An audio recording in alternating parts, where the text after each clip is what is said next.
You've probably seen those videos circulating Facebook during the holiday season. Kids, with their eyes full of Christmas joy and excitement, opening gifts surrounded by family. And they come across this one box. Excited, they tear away the wrapping paper and see... It's a dog! Oh my gosh! I don't know if it's a dog. Yes, I know it! It's a dog! Oh, it's so cute! But often, what the public doesn't see is the aftermath. Many pets are brought to shelters or rescues soon after the holidays because families realize they don't have the time or the resources to care for their new family member.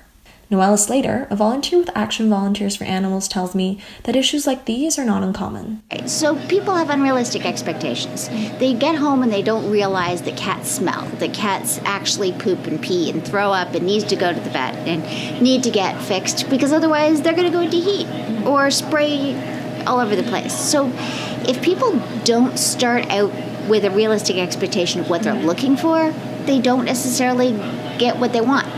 Noella is a longtime volunteer with Action Volunteers for Animals, and she's seen her fair share of cats being brought into the rescue after the holidays.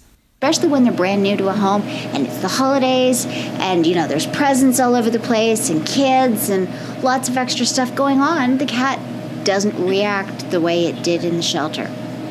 And if people don't have a realistic expectation of what a cat is, exactly. And as with any present, if you get something for Christmas that you don't like, these days you return it. Yeah, and return policy. And unfortunately, cats are a living breed, and they can live to be 20 years old. And if you don't go into it planning on the next 20 years of life with them, they're not quite as disposable as that latest phone you got. So what does Noella do to ensure that cats in her care find the best home? Well, first off, we have an application, which sounds simple, and there is no wrong answer on the application. But what it is it's a chance for me to see in writing what they're expecting and what they have. Like it asks, do you have any children in the home? Doesn't mean that you have kids, you're banned. Exactly. What it means is you have kids. Can I meet them? Can I see how they are with the cat? Yeah. Can I see if they are good with cats and the cats are good with them? Because some of our cats aren't good with kids. So it's a matter of making sure that the expectations of the cat line up with the human. If I have a cat that wants to hide in the corner and doesn't want kids, then putting them in a home with young active kids is not a good thing. If I have a cat that insists on having the most active thing going on, then having a quiet home is a bad idea. Callie Millman, the Ontario SPCA's media coordinator, spoke with me regarding this issue. She had some wise words for anyone thinking about buying a dog or a cat as a Christmas gift. We never recommend giving a pet as a gift. Of course, we want to make sure that we are giving forever homes, not just for the holidays homes. We want to make sure that the animals that are getting adopted from our animal centers are staying in the homes that we are finding for them.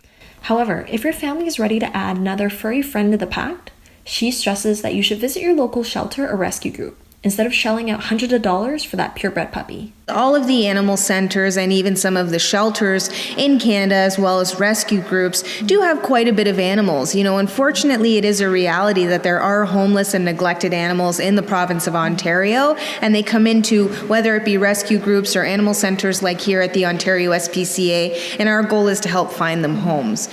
So it's important for folks to come in and take a look at the animals that are available for adoption, because you might actually find the right animal for you. Rachel Wong, Cheer Student News, Markham.